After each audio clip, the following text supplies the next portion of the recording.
the luxury cruise ship suddenly stopped moving in the middle of the Atlantic Ocean. Emergency alarms echoed across every deck while terrified passengers rushed outside. Then a woman screamed that her 7-year-old daughter had completely disappeared without leaving a single clue behind. Marcus Reed quietly placed his maintenance toolbox beside the engine room door and ran toward the frightened mother. He had worked aboard the cruise ship for 12 years and knew every hidden maintenance corridor beneath the passenger decks better than anyone else on board. The crying mother struggled to explain what happened while ship security locked every passenger deck. Hundreds of wealthy tourists searched restaurants, swimming pools, theaters, and cabins. Every passing minute made the endless ocean surrounding the ship feel even more terrifying. Marcus calmly asked where the little girl disappeared before looking toward a nearby maintenance elevator. Earlier that afternoon, he repaired its emergency lock after discovering a dangerous electrical fault.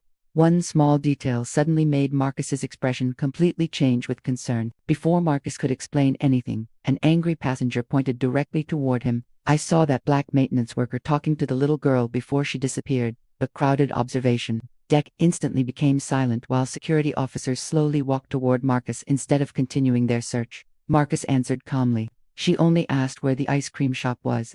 I pointed toward Deck 7 and went back to repairing the maintenance elevator. His voice never shook, even as frightened strangers quietly stepped farther away from him. The head of security asked Marcus to remain nearby until questioning finished. Marcus looked toward the maintenance elevator again before quietly saying, "You're searching the wrong place. Check behind that elevator before another minute disappears." The head of security asked Marcus to remain nearby until questioning finished. Marcus looked toward the maintenance elevator again before quietly saying, "You're searching the wrong place.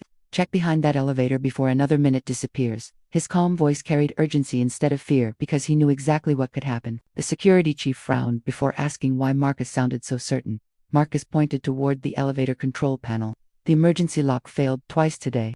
If the doors closed during another power fluctuation, someone inside the maintenance compartment couldn't escape without special keys." Several officers exchanged uncertain looks before glancing toward the frightened mother.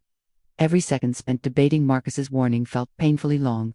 Meanwhile, somewhere inside the enormous cruise ship, a little girl remained completely alone, waiting for someone to find the right place. Marcus reached into his toolbox and removed a heavy ring of emergency keys. Without waiting for permission, he hurried toward the maintenance elevator, while 2 security officers followed behind him. The desperate mother ran beside them, refusing to lose hope until she saw her daughter again. The maintenance corridor beneath Deck 7 felt strangely quiet compared with the busy passenger areas above. The distant sound of waves crashing against the ship echoed through steel walls while emergency lights reflected across polished metal floors, leading toward the elevator machinery. Marcus stopped beside the elevator doors and placed one hand against the cold steel surface. Everyone remained silent while he listened carefully. At first he heard only the ship's engines. Then, almost hidden beneath the mechanical noise, came soft crying from inside. Marcus immediately unlocked the emergency control panel before manually releasing the damaged locking mechanism. The heavy doors slowly separated with a loud metallic groan. Behind them sat the frightened little girl beside cleaning equipment, hugging her knees while tears covered her face. The moment she saw Marcus, her frightened expression disappeared. She quickly stood up and ran toward him, before wrapping both arms around his waist. "You came back," she whispered through tears. Marcus smiled gently. "I told you somebody always would." Marcus carefully carried the little girl back into the maintenance hallway while she held tightly onto his shoulder. She was still trembling from fear after spending nearly half an hour trapped inside the dark maintenance compartment, without knowing whether anyone could hear her cries. Her mother saw them first and immediately ran across the corridor before collapsing onto her knees. She hugged her daughter so tightly that neither of them could speak. Crew members quietly stepped backward while emotional passengers watching nearby wiped tears from their own faces.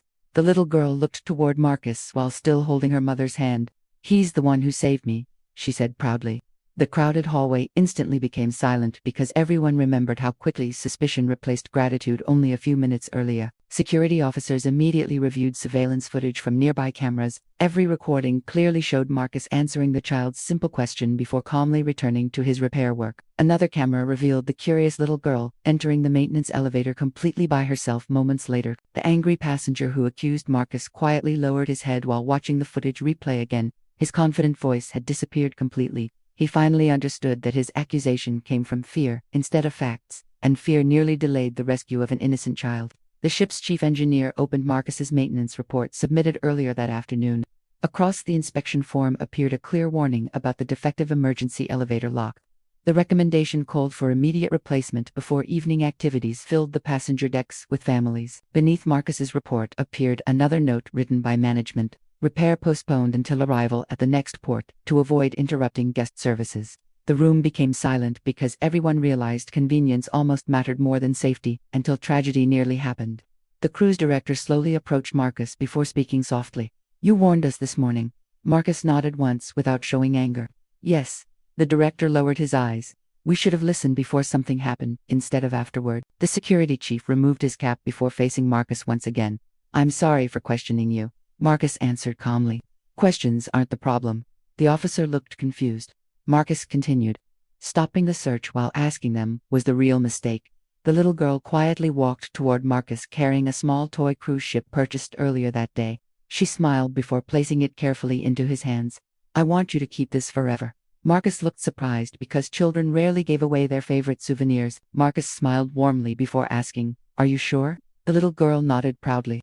"Every time you see it, you'll remember you found me." Her innocent words filled the hallway with emotions stronger than any apology, spoken by the surrounding adults.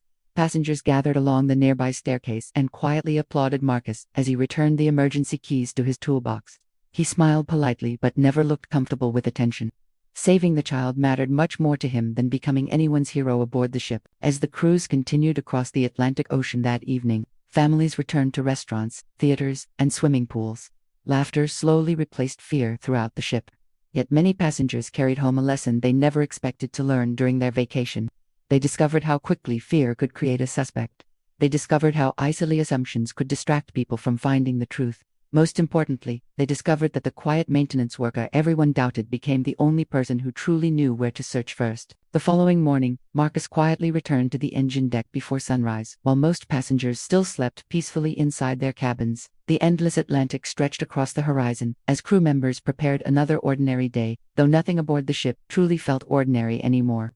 When Marcus reached the maintenance workshop, he noticed a small white envelope resting carefully on top of his toolbox. His name was written across the front in colorful handwriting. Curious, he slowly opened it before beginning his daily inspection around the ship. Inside rested a folded drawing made with bright crayons. It showed a smiling little girl standing beside Marcus on the cruise ship while waves rolled peacefully behind them. Across the top, uneven handwriting proudly read, "The man who always came back for me." Marcus smiled quietly before placing the drawing beside the small toy cruise ship inside his toolbox. They weren't expensive gifts, but they carried memories no paycheck or award could ever replace. Sometimes gratitude arrived inside the smallest packages imaginable. Later that afternoon, the cruise director gathered every employee inside the main theater before passengers arrived for the evening show. Engineers, cleaners, chefs, security officers, entertainers, and maintenance workers quietly filled the seats, while Marcus stood unnoticed near the back of the room. The cruise director held Marcus's original maintenance report high enough for everyone to see.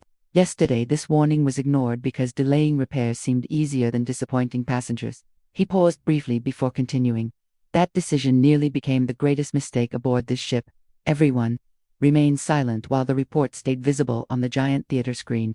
The cruise director slowly lowered the paper before looking toward Marcus. One employee saw danger before anyone else. "We failed because we didn't listen until after something happened." The audience applauded, but Marcus remained humble. Recognition never interested him. He simply wanted every maintenance report taken seriously because broken equipment never cared whether passengers were rich, famous, young, or old. Safety belonged equally to everyone aboard.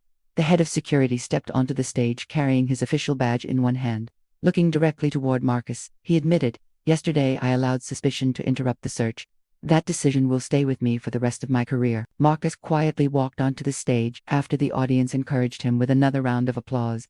He looked across hundreds of employees before speaking softly. "Fear is powerful, but fear should never decide where we search or who we trust before evidence speaks." The theater became completely silent. Every employee understood those words, reached beyond yesterday's rescue. They applied to every future emergency, every future investigation, and every future person who might be unfairly judged because of someone's assumptions instead of reality. Just as Marcus stepped away from the microphone, the little girl entered the theater holding her mother's hand. The audience smiled as she walked confidently toward Marcus carrying another small surprise hidden carefully behind her back. She proudly revealed a blue captain's hat from the ship's gift shop before placing it gently onto Marcus's head. The audience laughed warmly while Marcus smiled with genuine surprise. The little girl clapped happily before saying, Now, you look like everyone's captain. Marcus laughed softly before kneeling beside her. Captains guide ships, he replied. The little girl smiled brightly before answering.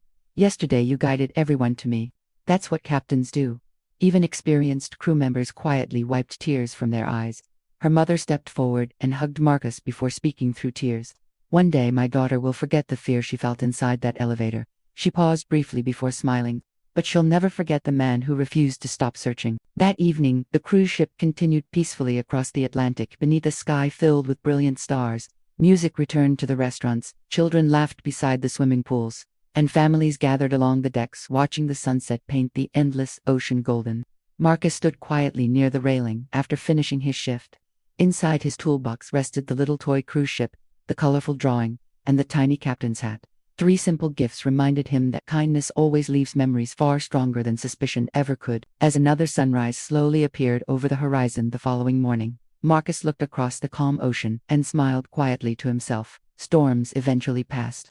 Vacations eventually ended. Headlines eventually disappeared. But character always remained long after every crowd went home. Years later, the little girl would struggle to remember the name of the cruise ship, the restaurants she visited, or even the islands they explored during that vacation. Yet she would always remember one person with complete clarity. She would remember the quiet black maintenance worker who knew every hidden hallway beneath the ship, ignored every unfair accusation, and never stopped searching until she was safely back in her mother's arms.